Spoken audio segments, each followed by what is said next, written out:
ಒಂದು ಕಡೆ ತಂತ್ರಜ್ಞಾನ ಬೆಳೀತಾ ಇದೆ, ಅದೇ ರೀತಿ ಕಾಯಿಲೆಗಳು ಕೂಡ ಜಾಸ್ತಿ ಆಗ್ತಾ ಇದೆ. ಇವತ್ತು ಭಾರತ ದೇಶದಲ್ಲಿ ಸುಮಾರು 65ರಿಂದ 70% ಸಾವುಗಳು ಇವತ್ತು ಜೀವನ ಶೈಲಿ ಆಧಾರಿತ ಕಾಯಿಲೆಗಳಿಂದ ಆಗ್ತಾ ಇದೆ. ಅದರಲ್ಲಿ ಈ ಕಿಡ್ನಿ ಡಿಸೀಸಸ್ಸು ಕೂಡ ಒಂದು ಪ್ರಮುಖ ಕಾಯಿಲೆ ಆಗಿದೆ. ಯಾಕೆಂದರೆ ಎರಡು ಬಹಳ ಪ್ರಮುಖವಾದಂಥ ಕಾರಣಗಳು ಇವತ್ತು ಕ್ರಾನಿಕ್ ಕಿಡ್ನಿ ಡಿಸೀಸು ಬರಲಿಕ್ಕೆ. ಒಂದು ಡಯಾಬಿಟೀಸು, ಇನ್ನೊಂದು ಹೈ ಬ್ಲಡ್ ಪ್ರೆಷರು.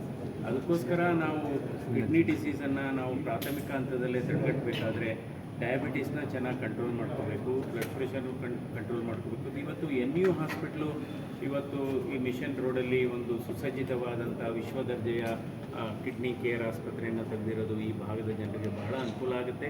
ಯಾಕೆಂದರೆ NU ಹಾಸ್ಪಿಟ್ಲಿಗೆ ಅದರದೇ ಆದಂಥ ಒಂದು ಪ್ರತಿಷ್ಠೆ, ಉನ್ನತ ಸ್ಥಾನ ಇದೆ ಕಿಡ್ನಿ ಕೇರಲ್ಲಿ.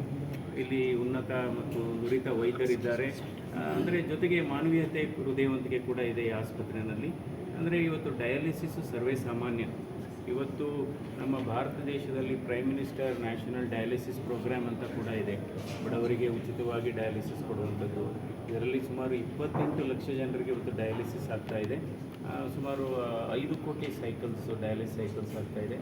ಒಂದು NU ಹಾಸ್ಪಿಟ್ಲು ಸಂಬಂಧ ನಮಗೆ ಸುಮಾರು 3 ದಶಕಗಳಿಂದ ಇದೆ.